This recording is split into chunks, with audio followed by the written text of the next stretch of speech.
ನಮಸ್ಕಾರ ವೀಕ್ಷಕರೇ, ಇವತ್ತು ಶ್ರೀ ಪ್ರಾಕಾರ ಪಂಚಲಿಂಗೇಶ್ವರ ದೇವಸ್ಥಾನ 12 ಕವಲು ಇಲ್ಲಿನ ಇತಿಹಾಸವನ್ನು ತಿಳಿದುಕೊಳ್ಳೋಣ. ಈ ದೇವಸ್ಥಾನವು ಮೂಡಬಿದ್ರೆಯಿಂದ 10 ಕಿಲೋಮೀಟರ್ ದೂರದಲ್ಲಿದೆ.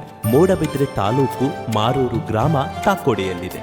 ಮುಖ್ಯವಾಗಿ ತ್ರೇತಾಯುಗದಲ್ಲಿ ಇದು ಋಷಿಗಳ ಆಶ್ರಮವಾಗಿತ್ತಂತೆ. ಋಷಿಗಳು ತಪಸ್ಸು ಮಾಡಿದ ಪುಣ್ಯಭೂಮಿ.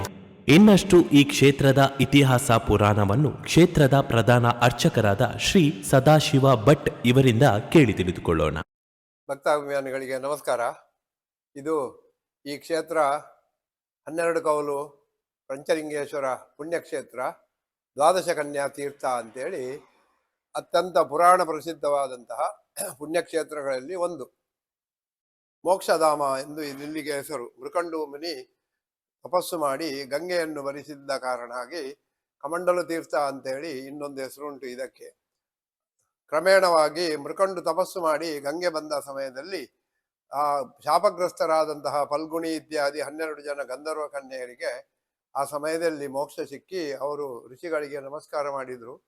ಋಷಿಗಳು ಕೇಳ್ತಾರೆ, ಯಾರು ನೀವು? ನಾವು ಶಾಪಗ್ರಸ್ತರಾಗಿದ್ದೆವು, ಇಲ್ಲಿ ಗಂಗೆ ಬರುವ ಸಮಯದಲ್ಲಿ ಮೋಕ್ಷ ಆಗ್ತದೆ ಅಂತೇಳಿ ನಮಗೆ ಪಿರಿಶಾಪವಿತ್ತು, ಹಾಗಾಗಿ ನಮ್ಗೆ ಈಗ ಮೋಕ್ಷ ಆಯ್ತು ಅಂತೇಳಿ ಆ 12 ಜನ ಮೋಕ್ಷ ಆದದ್ರಿಂದ ಗಂಗೆ ಬಂದ ಸಮಯದಲ್ಲಿ ದ್ವಾದಶ ಕನ್ಯಾ ತೀರ್ಥ ಅಥವಾ 12 ಕವಲು ಅಂತೇಳಿ ಪುರಾಣ ಪ್ರಸಿದ್ಧವಾಗಿ ಇಲ್ಲಿ ಸದಾ ಕಾಶಿಯ ಗಂಗೆ ನೆಲೆಯಾಗಲಿ ಅಂತೇಳಿ ವರ ಕೊಟ್ಟಿದ್ದಾರೆ. ಹಾಗಾಗಿ ಇಲ್ಲಿ ಕಾಶಿಯ ಗಂಗೆಯಲ್ಲಿ ಸ್ನಾನ ಮಾಡಿದಷ್ಟೇ ಪುಣ್ಯ ಲಭ್ಯವಾಗ್ತದೆ ಅಂತೇಳಿ ಇಲ್ಲಿಯ ಮೂಲ ಪುರಾಣ ಇತಿಹಾಸ ಇಲ್ಲಿ ಹೇಳ್ತದೆ.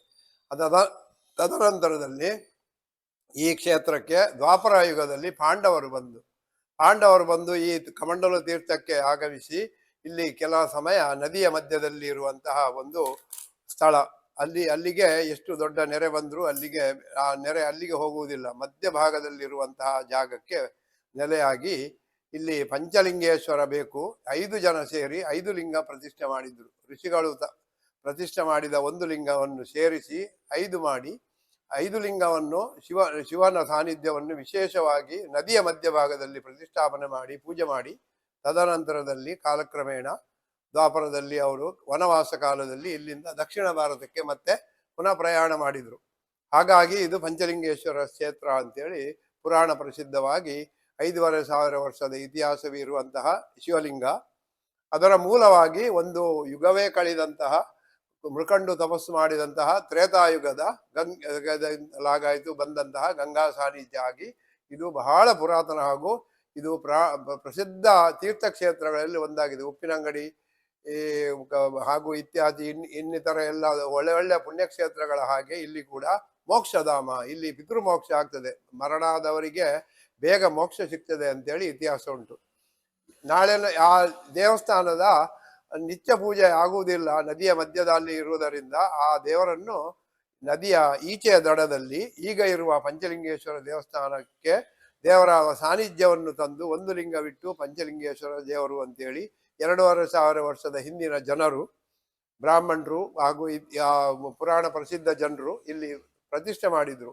ಆಮೇಲೆ ಕಾಲಕ್ರಮೇಣ ಇದು ಅಭಿವೃದ್ಧಿಗೊಂಡು ಇಲ್ಲಿ ದೇವಿ ಸಾನ್ನಿಧ್ಯ ಇದ್ದದ್ರಿಂದ ದೇವಿ ಕ್ಷೇತ್ರ, ಪುರಾಣ ಪ್ರಸಿದ್ಧ ಪಂಚಲಿಂಗೇಶ್ವರ ಕ್ಷೇತ್ರ, ಗಣಪತಿ ಕ್ಷೇತ್ರವಾಗಿ ಇತ್ತೀಚೆಗೆ ಜೀರ್ಣೋದ್ಧಾರಗೊಂಡು ಬಹಳ ವಿಜೃಂಭಣೆಯಿಂದ ಇಲ್ಲಿಯ ಪೂಜೆ ಇತ್ಯಾದಿಗಳು ನಡೆಯುತ್ತದೆ. ನಾವು ಈಗ ನೋಡುತ್ತಿರುವ ಈ ಗುಡಿಯೇ ಪಾಂಡವರು ಕಟ್ಟಿದ ಗುಡಿಯಂತೆ. ಈ ಗುಡಿಯಲ್ಲಿ ಪಾಂಡವರು ಪಂಚಲಿಂಗವನ್ನು ಪ್ರತಿಷ್ಠಾಪನೆ ಮಾಡಿದ್ದಾರಂತೆ. ಅಂದರೆ ಸದ್ಯೋಜಾತ, ವಾಮದೇವ, ಅಘೋರಿ, ತತ್ಪುರುಷ, ಈಶಾನ್ಯ ಎಂಬ 5 ಶಿವಲಿಂಗವನ್ನು ಪ್ರತಿಷ್ಠಾಪನೆ ಮಾಡಿ ಪೂಜಿಸಿದರಂತೆ. ನಾವು ಈಗ ನೋಡುತ್ತಿರುವುದು ಪಾಂಡವರು ಮಾಡಿದ ಗುಹೆಯಂತೆ. ಈ ಗುಹೆಗೆ ಗೋಮುಖ ಎಂದು ಹೆಸರಿಟ್ಟರಂತೆ. ಯಾರು ಈ ಗುಹೆಯ ಮೇಲಿಂದ ಬಂದು ತೀರ್ಥಸ್ನಾನ ಮಾಡುತ್ತಾರೋ ಅವರಿಗೆ ವಿಶೇಷವಾಗಿ ಗೋವಿನ ಹೊಟ್ಟೆಯಿಂದ ಬಂದ ಪುಣ್ಯ ಇದೆ ಎಂದು ಪುರಾಣ ಕಥೆ ಇದೆಯಂತೆ.